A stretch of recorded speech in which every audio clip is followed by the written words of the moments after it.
ونؤمن به ونتوكل عليه ونعوذ بالله من شرور أعمالنا فلا مضل له ومن يضلل أن لا إله إلا الله وحده لا شريك له ونشهد أن سيدنا ونبينا ومولانا وحبيبنا وطبيبنا وإمامنا محمدا عبده ورسوله لا نبي بعده اللهم صل وسلم وبارك على سيدنا محمد نور الأنوار سير الأسرار ياك الأغيار مفتاح باب اليسار سيدنا ومولانا محمد المختار آله أطهار وأصحابه الأغيار عدد نعم الله وإفضاله فقد سبحانك لا علم لنا إلا ما علمتنا إنك أنت العليم الحكيم فقال رب اشرح لي صدري ويسر لي أمري واحلل عقدة من لساني يفقه قولي ولا حول ولا قوة إلا بالله العلي العظيم أما بعد. Sahabul Fadilah, para alim ulama, para asatizah yang saya muliakan, barisan jawatan puasa surau, seterusnya barisan Imam Bilal, muslimin muslimat yang dirahmati Allah Subhanahu wa taala. Apa khabar? Sihat tuan-tuan? Alhamdulillah. Pertamanya syukur kepada Allah Subhanahu wa taala, dan selamanya juga kita syukur kepada Allah kerana Allah taala memilih kita, dipanjangkan umur kita, kita dapat lalui satu malam. Satu malam Ustaz, malam mana pula Ustaz? Malam 12 Rabiul Awal. Itu satu nikmat yang mana nikmat tersebut diberikan kepada umat Muhammad sallallahu alaihi wasallam. Berlalu dalam 12 Rabiul Awal sebagai umat Nabi Muhammad, sepatutnya para ulama menyebut kitalah di antara insan sebagai umat Nabi Muhammad tidak merugikan waktu kita, khususnya pada malam-malam yang mahal ini, untuk menyambut baginda Rasul sallallahu alaihi wasallam. Menyambut Nabi datang ke Ustaz? Bukan. Menyambut keagungan, menyambut hari kelahiran baginda Rasul sallallahu alaihi wasallam. Dan sepakat para ulama, khususnya di dalam pandangan ulama Ahlus Sunnah wal Jamaah, menyebutkan antaranya pandangan Syekh Profesor Dr. Said Muhammad Alawi Al-Maliki, bahawa tidak ada malam yang mampu menandingi malam 12 Rabiul Awal tahun gajah. Bukan 12 ni, baru ni. Tidak. Itu malam yang dilahirkan baginda Nabi. Maka malam tersebut sepakat ulama tidak ada malam yang mampu menandingi malam tersebut. Sebab apa? Ada mana ada macam tu Ustaz? Bukan ke malam Lailatul Qadar, malam Al-Qadar. Lailah tu malam, Lailatul tu malam, Al-Qadar Al-Qadar. Bukan mutlak di dalam Al-Quran secara jelas menyebut khairun min alfi syahrin, lebih baik daripada 1000 bulan. Lebih baik dengan makna paling kurang gandaannya 1000 bulan. Maka malam itu lebih baik gandaan daripada 1000 bulan. Ini disebut dalam Al-Quran. Macam mana malam 12 Rabiul Awal, malam kelahiran Nabi, secara sepakat waktu tersebut ditandai oleh para ulama Ahlus Sunnah malam yang paling tinggi nilainya. Macam mana kita nak berdepan dengan agreement ni? Hujah ni. Orang kata malam Al-Qadar lebih tinggi lagi. Macam mana Tuan Imam? Kita nak pegang juga malam kelahiran Nabi ni malam paling mulia. Macam mana nak lawan tu? Gimana? Dijawab oleh para masyayikh kita. Para ulama telah menjawab persoalan tersebut dengan persoalan. Saya nak tanya ni, Ni bukan saya tanya. Profesor Dr. Syed Muhammad Alawi tanya. Kalau malam 12 Rabiul Awal ni tak ada, tahun gajah tu, ada tak malam Al-Qadar? Sambutan tu untuk kita malam tu ada kalau menurut takdir Allah. Tapi pada kita umat Nabi Muhammad ni, dapat tak kita kecap malam tersebut?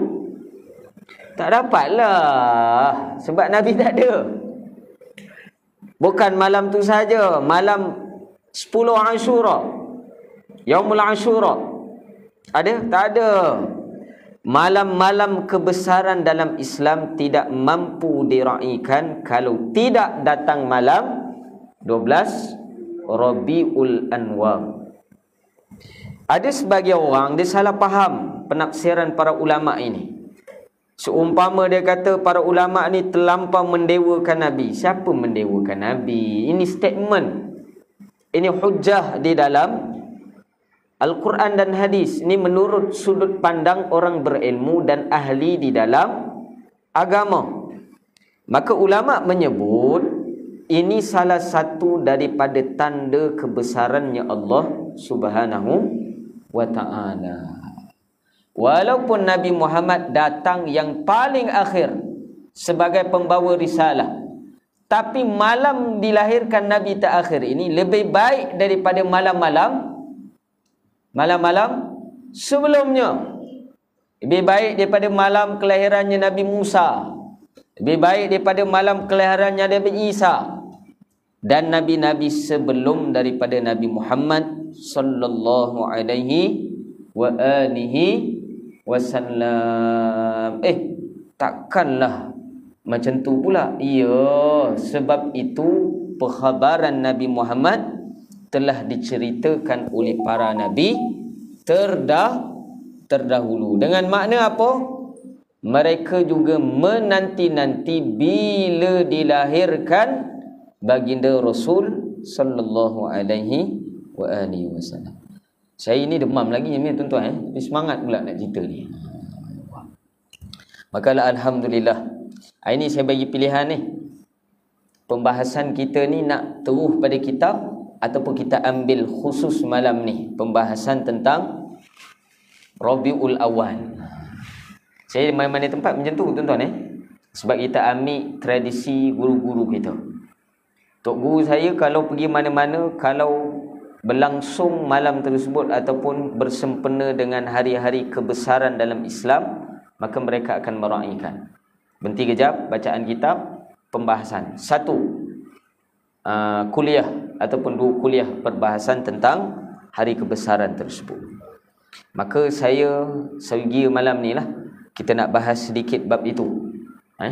Tempat lain bahas dah, tapi ni khusus untuk tempat tuan-tuan. Kita keluar daripada tajuk sikit, boleh ke tuan-tuan? Saya bawa je kitab ni, kalau nak bahas pun boleh juga. Sama je, dua-dua tentang Nabi. Kalau tempat lain saya akan khususkan terus. Tapi sebab kita di sini pun kitabnya Syama'il Muhammadiyah. Cantik dah jadual, insya-Allah. Semoga menjadi kemudahan bagi semua. Kalau menjadi kebiasaan dua-dua pembahasan tentang Nabi, dua-dua baik. Mana tuan-tuan nak?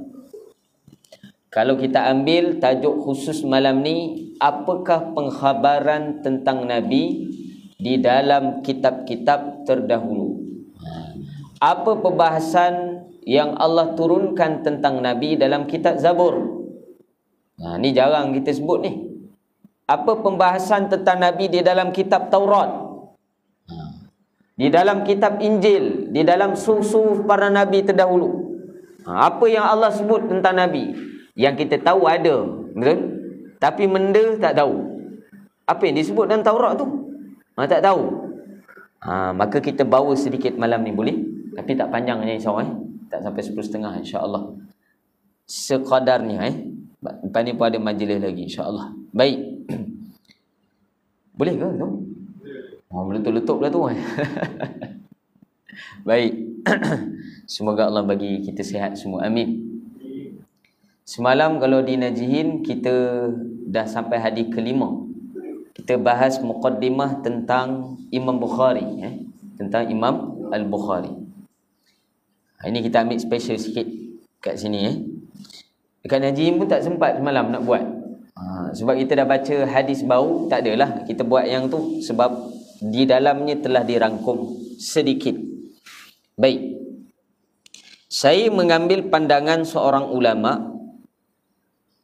Dulu saya tak berapa kenal sangat, sebab ni di antara ulama contemporary, mutaakhirin. Bahasa sekarang milenial, zaman milenial. Gen apa ni, Y ke Z? Z sekarang Lepas Z apa dah bang? Ada nombor lagi? Ada huruf lagi? Tak ada dah Minus ke plus ke tak tahulah gitulah. Baik, kalau menurut pandangan-pandangan ulama mutaakhirin, saya mengambil pandangan ulama yang bernama Syekh Muhammad Sa'id Nursi. Pernah dengar? Al-Imam Sa'id Nursi. Ada orang ingat ni ulama Melayu, bukan Muhammad, dia ulama Turki. Ulama Turki Uthmaniyah.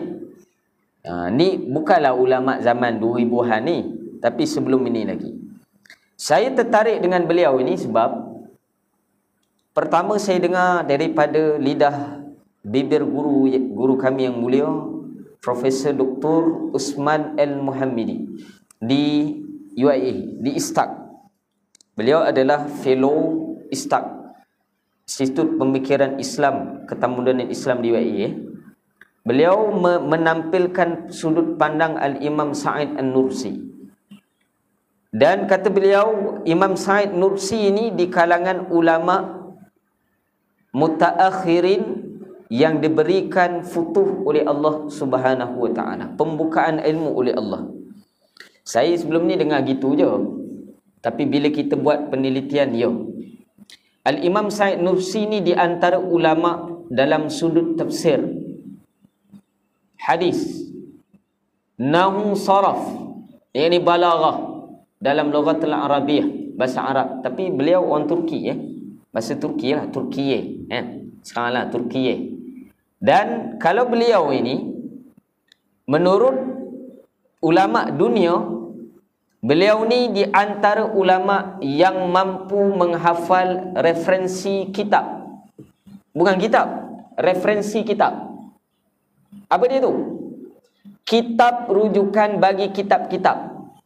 Itu referensi. Antaranya kitab Jami'ul Jawami', kitab Usulul Fiqh.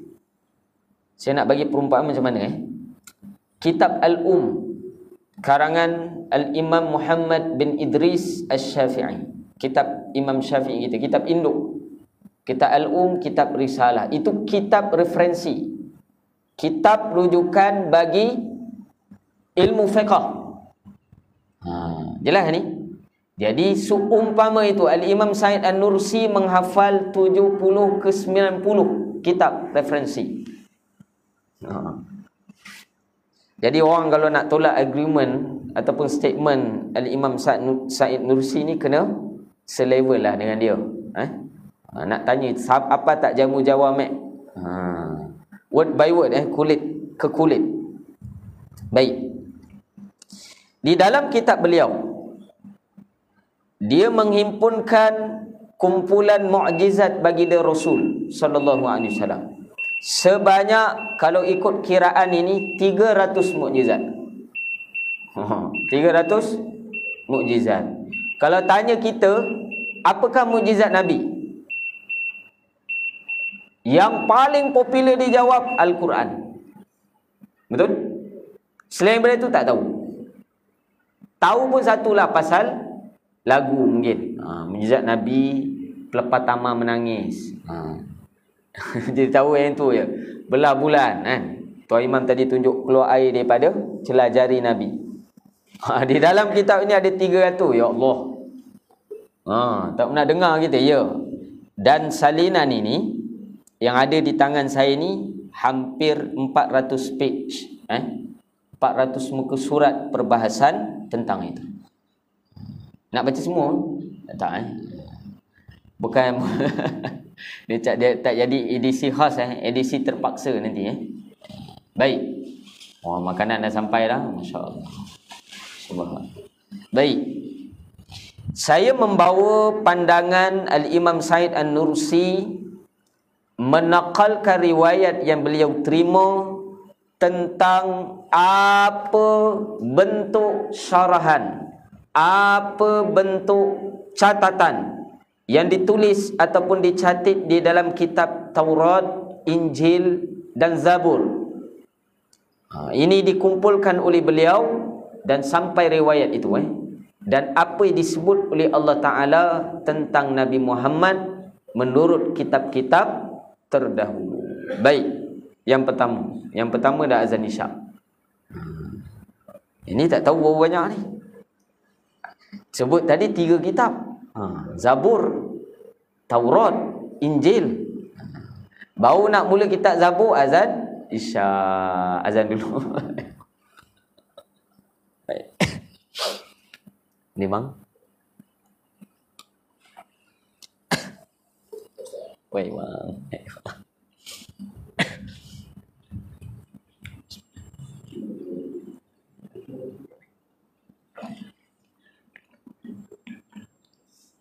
Allahu Akbar,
Baik, kita sambung sikit.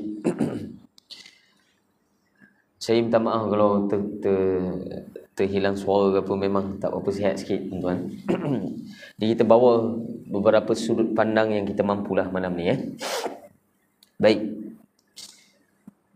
Sebelum kita riwayatkan ini, pertama, setiap kali kita mendengar perkhabaran yang ada ini, perlu ada tasdik di dalam qalbu kita, tasdik fil qalb, yakni membenarkan di dalam hati kita apa yang telah sampai kepada nabi-nabi terdahulu dan juga di dalam Al-Quran. Ini adab ini bukan sahaja kalau kita riwayatkan apa yang ada di dalam kitab Zabur semua, termasuklah hadis-hadis Nabi sallallahu alaihi wasallam. Dalam hati tu kena melalui yang tu.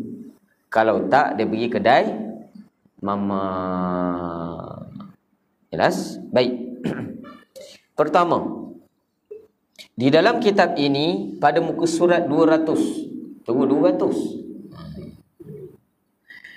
Di dalam catatan Al-Imam Said An-Nursi rahimahullahu ta'ala, beliau menyebutkan bahawa di dalam kitab-kitab suci yang terdahulu ada disebutkan istilah untuk nama Nabi Muhammad sallallahu alaihi wasallam, yakni Muhammad itu disebut dengan beberapa nama, khususnya di dalam bahasa Suryani. Okey, bahasa Suryani ini adalah subtopik, satu bahasa kecil, pecahan bahasa kecil daripada bahagian ataupun daripada bahasa Ibrani. Suryani itu asal daripada bahasa Ibrani. Lain tu Misalnya, kalau di dalam bahasa Suryani ini dikenali Nabi Muhammad, nama Muhammad itu dengan musyaffah. Musyaffah. Itu pertama. Yang kedua, munhamana. Munhamana. Ada sabdu itu. Munhamana. Yang ketiga, himyata. Himyata. Jelas? Dapat? Ini kalau dalam bahasa Ibrani, Suryani. Ini khusus di dalam kitab Zabur dan kitab Taurat. Dua kitab ni. Satu lagi kalau di dalam Injil, ada satu perkataan. Ni kalau kita nak tengok dalam Injil, kita akan jumpa. Paraclete. Saya tak tahu pronounce yang betul macam mana. Paraclete ke paraclete ke tak tahu disebut macam mana. Tapi dia punya spelling dia P-A-R-A-C-L-E-T-E. Paraclete. Paraclete. Ikut engkau lah Jang. But then tak pernah baca kitab Injil. Tak tahulah pronounce ni macam mana. Pronunciation Yang penting bukan paracetamol. Bukan paracetamol tu ubat demam tuan-tuan Paraclete. Itu juga disebut, ini dinakalkan oleh beberapa para ulama gitu Antaranya Al-Imam Qadi Iyad di dalam kitab Asy-Syifa bi Ta'rif Huquqil Mustafa. Ini disebut juga di dalam kebanyakan kitab-kitab Injil. Injil yang mana Ustaz? Old Testament. Kalau New Testament saya tak tahu. Benda pula Ustaz. Itu satu tajuk. Sebab kalau dalam Bible yang sekarang terlampau banyak mazhab baru. Diorang pun kan tak ada mazhab. Ingat kita je ada mazhab. Diorang pun ada mazhab. Dan mazhab yang terletak sekali menghimpunkan segala mazhab yang ada, iaitu mazhab Trinity. Mazhab Trinity di dalam Christianity. Ini mazhab menghimpunkan segala ketuhanan yang ada menjadi tiga, kemudian satu. Satu dalam tiga, tiga dalam satu. Nescafe 3 in 1 contoh. Jangan marah kalau pakai mic. Ini mazhab mereka Jangan marah, saya buat kajian teliti tentang Trinity. Dan apa perbezaan sudut pandang mereka berbeza dengan sudut pandang Kristian yang awal, Ortodoks dan sebagainya. Banyaklah itu nak cerita tu panjang Tapi kalau di dalam sebutan nama-nama Nabi Muhammad secara umum paling banyak 4 ini. Pertama disebut musyaffah, munha, manna dan himyata. Ini 3 di dalam Zabur dan Taurat. Kalau dalam Injil juga disebut dengan perklat tadi. Pandai-pandailah kau cari nanti balik. Baik. Apa maksud perklat tu? Kalau diterjemah secara umum secara umum, itulah dengan makna membezakan kebenaran dan kebatilan. Membezakan kebenaran dan kebatilan. Itu disebut dengan paraclet. Bukan tanda cat jangan gitu Bau nama bau nama. Kalau disebut di dalam, baik saya ambil sikit nota di sini. Kalau di dalam kitab Al-Quran lebih banyak lagi. Bukan saja Muhammad, disebut juga dengan Ahmad. Di Injil juga disebut dengan Ahmad namanya. Tapi mereka biasalah, pertukaran amuk ini biasa. Kalau nak tahu, kitab Taurat diturunkan oleh Allah Ta'ala kepada Nabi Musa.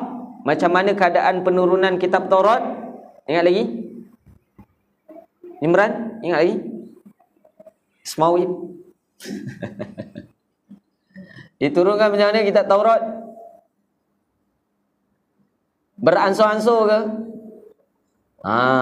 Pandangan yang kuat menyebut sekaligus. Kemudian diturunkan di mana? Diturunkan di atas batu. Maksudnya apa? Terus jadi tulisan. Atas batu tu sebut. Macam Sudiman nyanyi. Tulis atas batu tu. Terus turun begitu. Pam. Kitab Taurat. Kata Al-Imam Said An-Nursi, walaupun diturunkan di dalam bentuk batu, tetap Yahudi itu keras kepalanya. Saya tambah in bracket, lebih keras daripada batu. Apa hujah lebih keras daripada batu? Yang tertulis atas batu pun boleh ubah. Boleh ubah bang. Dah terpahat tu. Boleh ubah. Itu nilaian Yahudi dulu. Punya keras kepala. Baik. Antara hujah-hujah di dalam kitab Zabur. Kita mulai dengan kitab Zabur. Zabur diturunkan kepada siapa tuan-tuan? Kepada Nabi Daud alaihi salam. Bagaimana Nabi Daud menerima Zabur ini? Panjang cerita ustaz. Tak nak tu panjang. Nabi Daud kalau membacakan kitab Zabur, apa yang berlaku? Ulama menyebut punya hebat kitab Zabur ini, kalam Allah Ta'ala yang diturunkan kepada Nabi Daud. Setiap kali dibacakan oleh baginda Daud alaihi salam, kalau dibacakan di pinggiran pantai, maka ombak akan berhenti seketika untuk mendengarkan suara Nabi Daud mengalunkan kitab Zabur. Ya ke ustaz? Engkau dengar suara Siti pandai pula, tercengang macam. Sedaplah. Itu Siti jadian. Sama lah suara dia situ ni. Padahal tengah borak dengan bini. Marah bini. Abang Siti lebih penting daripada saya. Contoh, pandai pula suara tu. Sedaplah suara. Temenung kejap. Samalah. Cuma kita tak ada nikmat itu. Kita nikmat suara Siti Nurhaliza dapatlah. Suara kalamullah ini, Al-Quran semua ni tak berapa sangat kan. Yang banyak komen je. Yang ni salah, yang tu salah, ini tak cukup mat. Itulah banyak kita tak dapat nikmat tu. Baik. Saya lah yang orang lain saya ni. Sebab tu tak dapat nikmat tu. Baik. Kita akan dengar kitab Zabur nanti di akhirat. Bila tu? Bila masuk ke dalam syurga Allah. Baik. Di dalam kitab Zabur diterjemahkan oleh para ulama kita, Allah menyebutkan dengan lafaz wahai Daud. Disebut nama tu wahai Daud, akan datang sesudahmu. Ini kata Allah, akan datang sesudahmu seorang nabi yang bernama Ahmad. Yang bernama Ahmad. Ingat betul-betul ni. Nabi sebelum dilahirkan bernama insan Muhammad. Sebelum daripada dilahirkan lebih dikenali dengan nama Ahmad. Itu disebut dalam Al-Quran. Bukan saja dalam Al-Quran, bahkan di dalam kitab Zabur. Sebahagian ulama tasawuf menyebut, wah ada live ni pula, jadi isu pula nanti. Tapi saya tak takut sebab kita dah bahas sebelum ni Nama itu juga dinamai dengan nama Nur Muhammad. Nur Muhammad juga dinamai dengan Nur Ahmad. Itu disebut oleh Al-Imam Sahal At-Tustari juga Al-Imam Kushairi di dalam Risalah Kushairiyah. Ini disebut oleh para ulama kita. Ahmad itu diterjemah juga dengan istilah daripada pancaran Nur Muhammad. Kerana yang dilihat oleh para nabi terdahulu bukan tubuh Nabi Muhammad.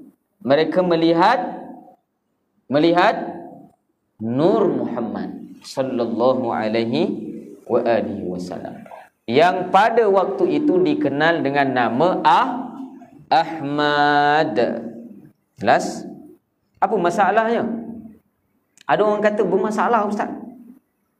Berbeza dengan bang, nama Nabi Muhammad dikumpulkan oleh Al-Syekh Al-Mufassir Al-Muhaddis Al-Syekh Muhammad Musa Al-Badhi di dalam kitab Barakat Al-Maqiyah. Sebanyak 800 nama lebih nama Nabi Muhammad. Ahmad ni jadi isu benda pula. Dan orang yang mengaji lughah, banyaknya nama seseorang itu menandakan ketinggian bagi dirinya. Sebab itu gelaran. Profesor, doktor, kau pandai letak. Datuk Arif Perkasa, Datuk Seri, contoh jangan marah tu Datuk Paduka, contoh. Doktor dalam kurungan pakar hadis, contoh. Jangan marah ni. Jangan marah. Pandai pula letak banyak namanya. Kenapa tak letak satu je nama? Oh, tang Nabi Muhammad tak boleh letak Muhammad je. Kau lagi lebih lah daripada Nabi Muhammad tu. Boleh kita tahu kau riwayat tu bukan untuk Nabi Muhammad, untuk diri kau rupanya. Jelas? Jangan marah So ada line ni best sikit. Allah. Baik. Dan kalau kita persoalkan bab itu, menandakan kita ni kecetekan ilmu dasar, ilmu basic. Sebab itu pembahasan dari ilmu tauhid yang faham Baik. Dan Nabi Muhammad juga disebut di dalam kitab Taurat ini dengan istilah Ahmad atau Muhammad. Disebut dua-dua sebagai pemimpin yang jujur. Umatnya mendapatkan kasih sayang. Ulama membahaskan ayat di dalam Zabur ini seakan-akan ayat laqad ja'akum rasulun ila akhir ayat. Ini amalan yang ayat yang sangat mujarab. Para ulama amalkan ini selepas daripada semayang. Oleh pun amal kita baca lebih sikit habis dah bid'ah semua kita ni. Padahal disebut tu dalam kitab-kitab para ulama kita. Kerana apa? Ayat itu juga seakan-akan kata para ulama mufassirin menyamai apa yang ada di dalam kitab Zabur. Seakan-akan atau sama itu mutlak. Sebab apa yang ada di dalam Al-Quran juga itu dibahas di dalam kitab Zabur. So janganlah cari kitab Zabur bang, nanti kau sesat melarat. Baca Quran cukup. Sebab dalam Quran ada Zabur. Jelas? Kedua, saya ambil satu boleh. Kitab Taurat. Di dalam kitab Taurat, Nabi Musa alaihi salam telah dikhabarkan oleh Allah Ta'ala dengan lafaz Ya ayyuhan Nabi, kalau bahasa Arab. Tapi bahasa Ibrani saya tak tahu. Wahai Nabi. Nabi dengan makna Musa alaihi salam. Kami mengutuskanmu sebagai saksi, pemberi khabar gembira. Baik, wahai Nabi di sini ta'arifannya adalah pengkhabaran kepada Nabi Musa tentang Nabi Muhammad. Jelas? Jelas ni? Perkataan ni bukan pada Nabi Musa, tapi kepada Nabi Muhammad. Wahai Nabi dengan makna Nabi di sini adalah nama Nabi Muhammad. Sama tak macam dalam Quran? Saya baca dulu.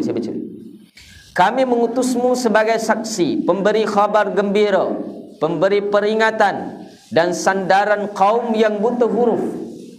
Ini dengan makna jahiliyah.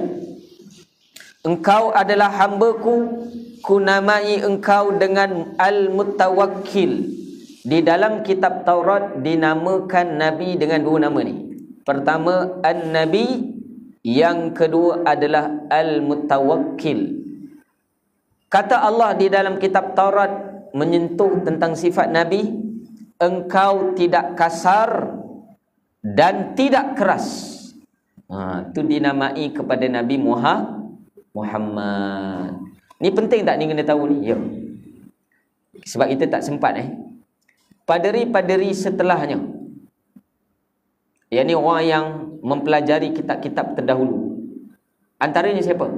Pakar-pakar kitab-kitab terdahulu ni siapa? Tuan-tuan, yang datang setelah ni tapi sebelum Nabi Muhammad. Antaranya Herakles.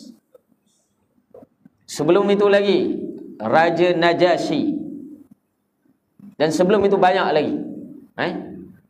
Allahumma salli ala sayyidina Muhammad. Rahib yang menerima kedatangan Sayyidatina Khadijah ketika membawa Nabi Muhammad setelah menerima wahyu pertama. Juga mereka membaca dan menyimpan risalah ini. Macam mana dia nak tahu itu Nabi Muhammad ke tak? Ni yang pertama, sifatnya tidak kasar dan tidak keras. Itu Nabi Muhammad. Tidak berteriak, memekik-mekik di pasar. Disebut dalam kitab Taurat ni. Tidak membalas keburukan dengan keburukan. Allah. Namun engkau, ini istilah kepada Muhammad, memaafkan dan memberikan ampunan.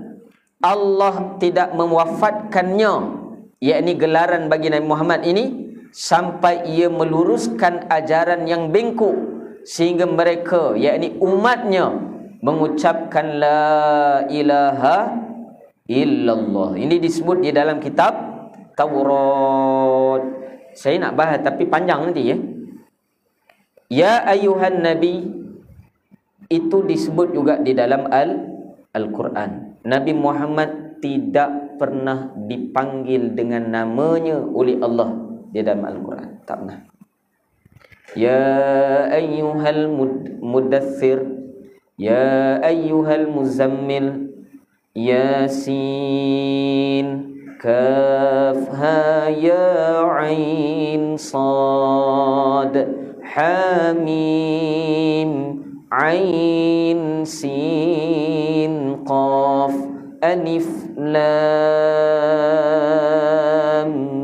Mim, Taha Nun.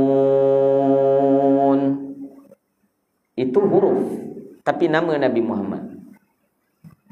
Jelas? Apa lagi yang lain? Yang lain yang kita tahu. Yang lain lagi. Wadduha, demi waktu duha. Istilah kepada siapa itu? Siapa itu? Nabi Muhammad sallallahu alaihi wal fajr wal layalin ashar. Itu dalam kitab tafsir. Sebab itu kita akan ketemu di dalam selawat-selawat yang disusun oleh Syekh Muhammad Musa Al-Badhi, ada nama-nama ini. Sayyidina Alif Lam, Sayyidina Taha, Sayyidina Yasin, Sayyidina Mudaththir, macam-macam nama. Dan salah satu namanya juga disebut di sini Al-Mutawakkil, dan di awalnya An-Nabi. Ya, di dalam Al-Quran Allah tidak pernah menyebut Nabi, memanggilnya dengan nama Nabi Muhammad sendiri. Ya Muhammad lah. Tolong bawa dalam Quran mana? Juzuk mana? Ayat mana? Surah mana? Tidak ada. Memanggil dengan nama gelaran. Engkau orang sebut Sayyidina, menggelibah. Tak boleh sebut Sayyidina, kena Muhammad juga. Tak faham istilah ini.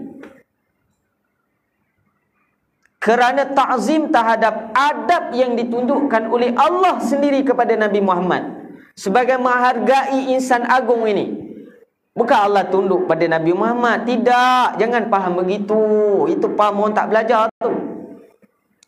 Allah menunjukkan adabnya yang tinggi itu, sebagai maha perkasa tapi sangat baik budi. Itu Allah subhanahu wa ta'ala.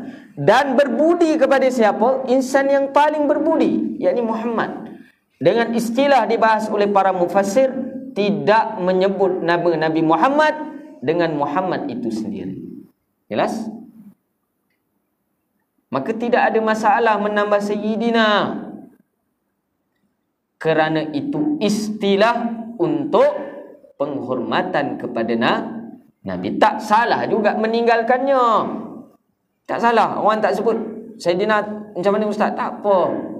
Itu antara alasan para ulama. Nak bayang itu, seminar, bukan kuliah, seminar kita buat untuk bahas apa istilah sebenar yang layak bagi Nabi Muhammad sallallahu alaihi wasallam. Dalam riwayat ini Allah juga menunjukkan bagaimana cara adab Allah terhadap Nabi Muhammad. Apa dia? Menyebut istilah nama lain Nabi Muhammad, yakni yang pertama An-Nabi, yang kedua Al-Mutawakkil. Jelas? Allah. Dan yang terakhir adalah di dalam kitab Injil.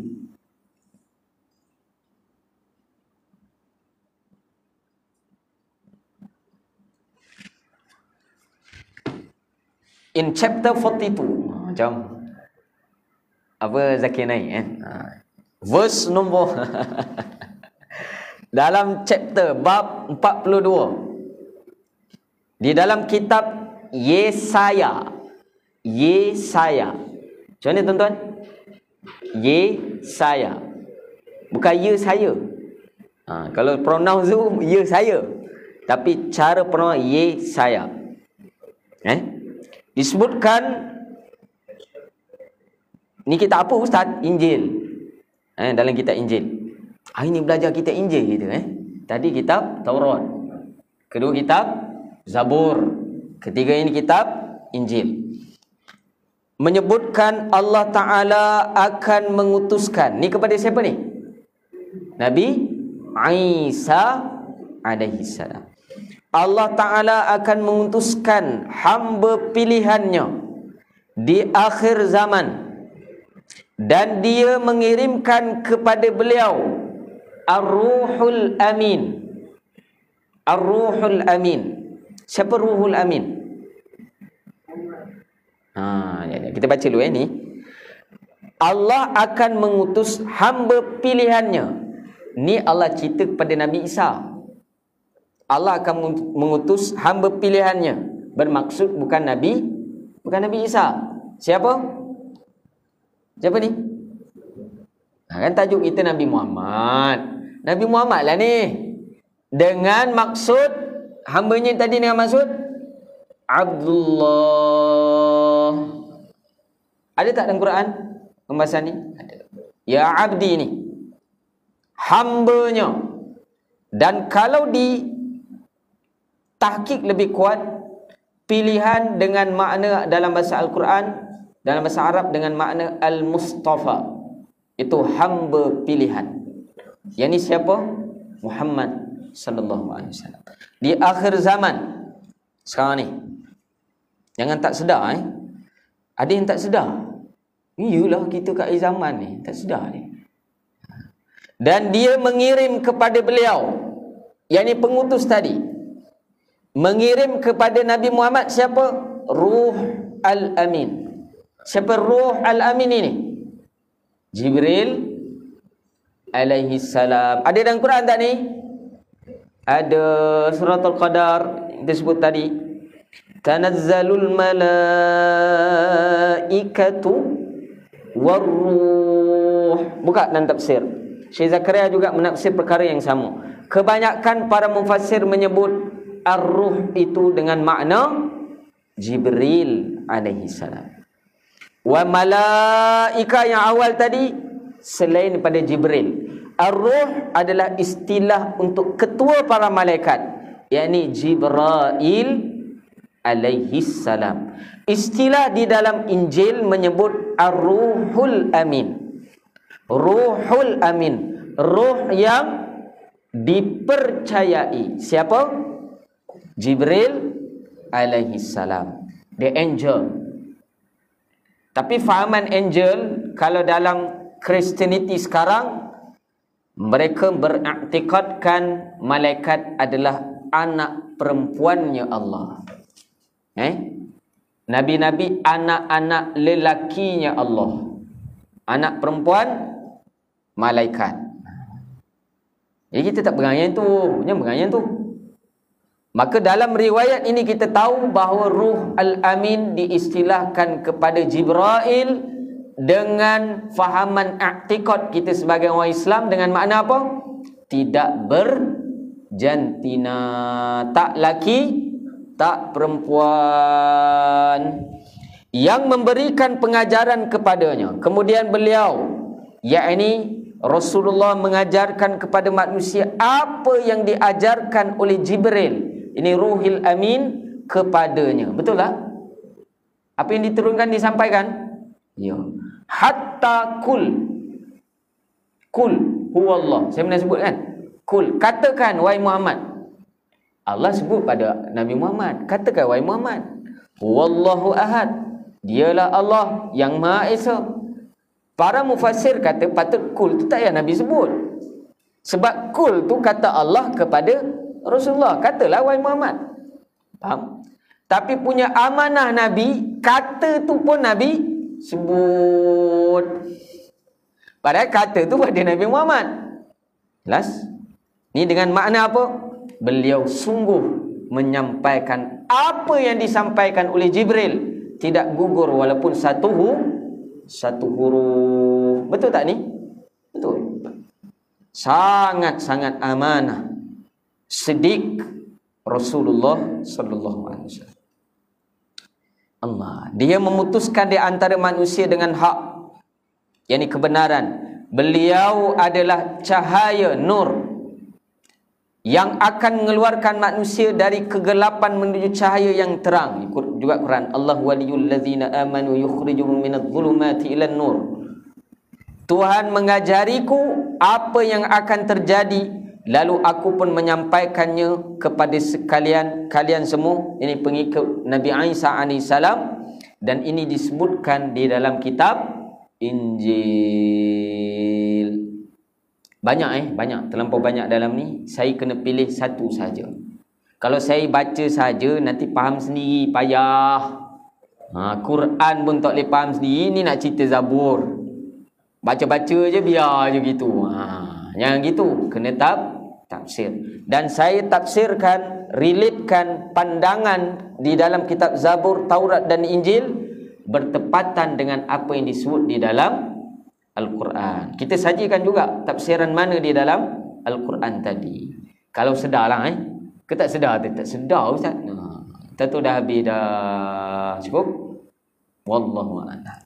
Ni bersempena Maulidin Nabi sallallahu alaihi wasallam. Dalam kitab ni sampailah Nabi lahir. Dia cerita. Taurat, Zabur, Taurat, Injil, pandangan-pandangan orang-orang sebelum daripada Nabi, sampailah Sayyidina Abdul Muttalib, Sayyidina Abdullah, sampailah kelahiran Nabi. Apa yang berlaku time itu? Itu disebut dengan irhas. Irhas ni apa? Kelebihan yang diberikan oleh Allah Ta'ala sebelum Nabi diangkat menjadi Rasul. Lepas menjadi Rasul dinamakan sebagai mukjizat. Jelas? Nampak semua? Dan yang terakhir, nanti balik, ini hajat Ustaz Aiman saya lah. Ustaz Aiman kita ni. Hajat Ustaz Aiman sebab dia hadiri kuliah perdana sebelum ni, ada ijazah selawat Nur Anwar ataupun selawat Al-Anwar. Baik, selawat ini tuan-tuan boleh search dalam Google. Saya benarkan tu. Search dalam Google. Selawat Al-Anwar. Saya baca lafaznya dulu. Bismillahirrahmanirrahim. Allahumma salli wa sallim. Kalau menurut guru kami lebih baik tambah wa barik di belakang tu. Allahumma salli wa sallim ala sayyidina Muhammad. Satu riwayat. Kalau dalam Google banyak Allahumma salli wa sallim ala nuril anwar wasiril asrar wa tiryakil aghyar wa miftahi babil yasar sayyidina wa maulana Muhammadanil Mukhtar.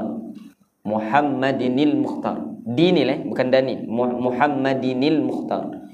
Muhammad Dinil Al-Mukhtar. Muhammad, kalau tengok belakang tu ada tanwin, Muhammadin kat situ. Jadi bila tanwin bertemu dengan Al-Mukhtar, di situ ada alif lam hamzah wasal, disebut dengan hamzah wasal. Tanwin bertemu dengan hamzah wasal disebut hukumnya, hukum tajwidnya ada nun aiwad, nun kecil bawah tu yang surah Kahfi. Maka tanwin kalau bertemu hamzah wasal kena tambah nun kecil bawah tu. So kita akan baca Muhammadinil Mukhtar. Kita tak baca Muhammadin Al-Mukhtar, tak. Muhammadinil Mukhtar wa alihi at-tahar wa ashabihil aghyar adadani amillahi wa ifdali. Amalan ni juga amalan Perdana Menteri kita. Dia amalan dia juga. Jadi tak ada kena-mengena dengan dia lah. Jadi amalan ni amalan sejak kami di pondok dahulu. Dan amalan ni adalah rahsianya guru-guru kami, rahsianya pondok kami. Di mana kalau kesannya pada diri saya tak cakap orang lain, kesannya pada diri saya, ia sangat membantu pada sudut hafalan saya. Hafalan saya tu sangat membantu selawat ini. Dan selawat ini juga tak nak sebutlah kelebihan, nanti buat pasal itu kan. Maka selawatlah kerana Nabi sallallahu alaihi wasallam. Macam mana selawat kerana Nabi, Ustaz? Selawat kerana rindu kepada Nabi. Dan kerana sebelum ini saya di sana jemputan ceramah tentang Nur Muhammad, dia bagi 2 siri, Jumaat dan Sabtu. Maka saya tidak pernah mengijazahkan selawat ini di mana-mana tempat. Kerana amalan khususiah saya dan guru. Tapi bersempena pembahasan Nur Muhammad tersebut, maka saya diizinkan oleh guru-guru kita untuk mengijazahkan amalan tersebut kerana bertepatan dengan perbahasan Nur Muhammad. Maka di sini pun sama, atas permintaan Al-Fadhil Tuan Imam kita, maka kita ijazahkan pada semua selawat Nurin Anwar ini ataupun selawat Al-Anwar boleh diamalkan. Yang terbaik menurut ijazah yang kami terima adalah di antara azan dan iqamat. Jadi amalan ini tidak ada quantity, hanya menuntut quality. Azan dan iqamat fokus kepada setiap lafaz yang dilafazkan. Dan ada perkataan sampai watriyakil aghyar, penyembuh penawar segala penyakit. Dan ni ada ijazah daripada guru kami, pegangkan di bahagian tempat sakit dengan tapak tangan. Tapak tangan mana tuan-tuan? Ni tapak tangan Kenapa tapak tangan saya tak nak bahas panjang lebar, kerana tapak tangan ni juga diamalkan dalam salat. Betul? Ada macam ni? Ada? Allahu Akbar. Allahu Akbar. Ada? Ada? Ada ke tuan-tuan? Belakang tangan. Allahu Akbar. Ada? Pergi pakai mana? Tapak tangan. Allahu Akbar. Ada sirnya. Wahabi dia takkan faham. Tak payah ikut pandangan dia. Kita ambil daripada sumbernya. Maka kiasan para ulama menyebut kaedah tersebut, tapak yang sama dihadapkan di hadapan Allah setiap hari. Wah, sangat ajib. Disebutkan di dalam Hayatus Sahabah, disyarah oleh Syekh kami, Syekh Fauzi, di Srip Taling, pakar dalam 4 mazhab. Al-Imam Sayyidina Abdullah ibn Umar, anak kepada Sayyidina Umar, kalau dia takbiratul ihram termasuk dengan hujung jari. Gitu. Tapi mazhab kita tidak begitu. Tapi ini mazhab sahabat dulu. Semuanya nak mengarah kepada kiblat. Panjanglah cerita tu Tapi pegang tempat sakit tadi dengan tapak tangan kita. Diulang watriyakil aghyar sebanyak yang digerakkan oleh Allah. Digerak oleh Allah satu kali, ulanglah kau satu kali. Triyakil aghyar betul. Pandailah Digerak dengan hati dengan mana apa sehingga terasa dalam hati bahawa kita ini berikhtiar untuk mengeluarkan sakit tersebut. Sebab tu perlu ulang, fokus ketika berubat tersebut. Dan niatkan penyakit itu dikeluarkan melalui 2 cara. Pertama, syaitan bergerak melalui salur darah, maka keluarkan melalui jalan salur darah tersebut. Dan ini disyarah oleh guru-guru kami, dan pengakhiran daripada perjalanan tersebut adalah diniatkan melalui keluarnya najis kita. Setiap kali buang air, niat penyakit keluar. Jelas? Ajustukum bihadhihi riwayah, saya ijazahkan riwayat ini, sebut saya terima. Kuat sikit, saya terima. Selawat ini dia amal di antara azan dan iqamat, dan di mana-mana jenis program majlis muqaddimahnya. Dan kalau perasan, setiap kuliah saya akan selawat dengan selawat itu. Selepas solat, saya akan selawat dengan selawat tibbil qulub. Itu semua ada ijazah dan ada keizinan guru dan panduan daripada mereka.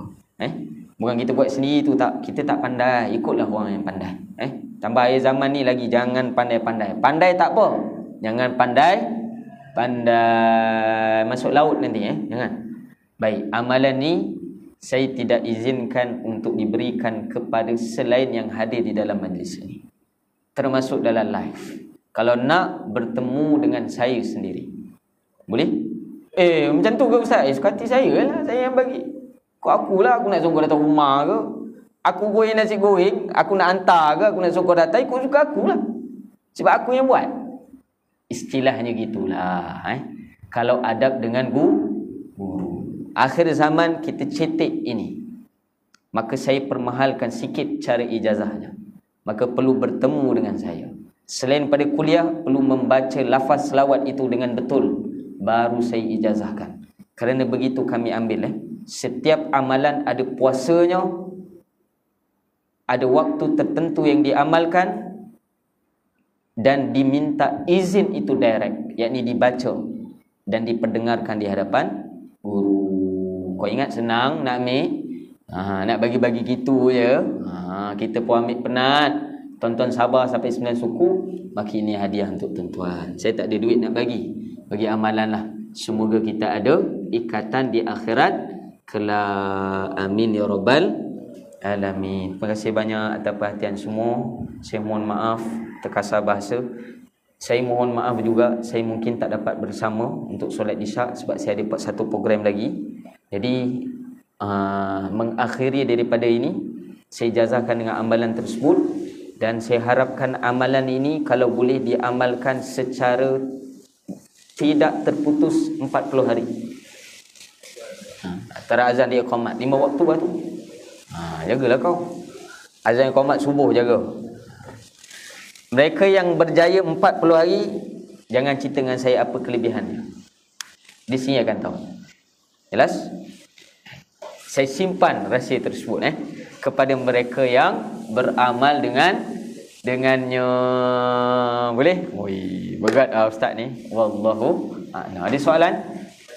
Ya. Di antara azan dan iqamat. Baca tu je. Ulang yang tu je. Ulang yang tu je. Ya. Kalau Bilal nak qomat awal, kita tak habis pegang kaki dia. Kata Tok Guru saya pegang kaki dia. Sabar, aku tak habis satu baik aku habis dulu. Contoh. Tak kisah, unlimited. Saya pernah buat di antara azan dan iqamat 7 kali. Sempat. Habis sunat qabliyah buat 7 kali. Kalau yang mengulang tu biasa sekali je. Allahumma salli ala sayyidina Muhammad Nuri Anwar. Nak tengok tu habis qomat. Jelas? Semoga Allah bagi kita manis di dalam amalan ni. Wallahu a'lam. Jelas semua Yang baik semua daripada Allah Ta'ala, yang buruk pada nafsu amarah kelemahan saya. Yang kita dengar pada hari ini, semoga Allah beri kekuatan pada diri kita, dapat istiqamah bersalawat kepada baginda Nabi, sentiasa merasai kekurangan di dalam pengenalan kepada Rasulullah sallallahu alaihi wasallam. Sentiasa Allah berikan kemanisan, kecintaan, penambahan di dalam ruh setiap amaliah kita terhadap sunnah-sunnah baginda Rasul sallallahu alaihi wasallam. Dan semoga Allah beri kekuatan pada kita dapat amalkan sunnah-sunnah yang kita telah pelajari sebelum ini, dan sehingga Allah tambahkan sehingga kita meninggal dunia nanti. Amin. Bismillahirrahmanirrahim.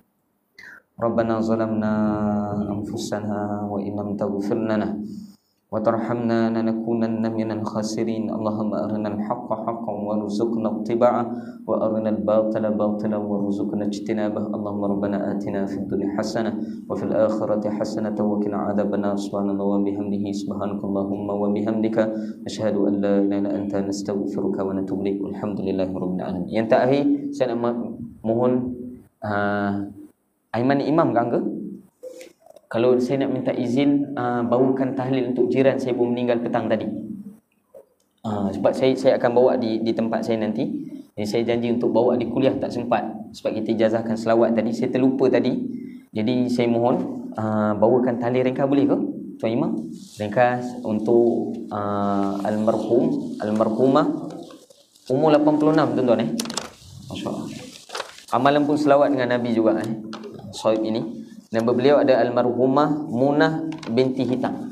Munah binti Hitam Semoga Allah Ta'ala menerima beliau dan kita semua. Amin. Saya minta izin tu Wallahu a'lam bila taufiq wal hidayah. Assalamualaikum warahmatullahi taala wabarakatuh.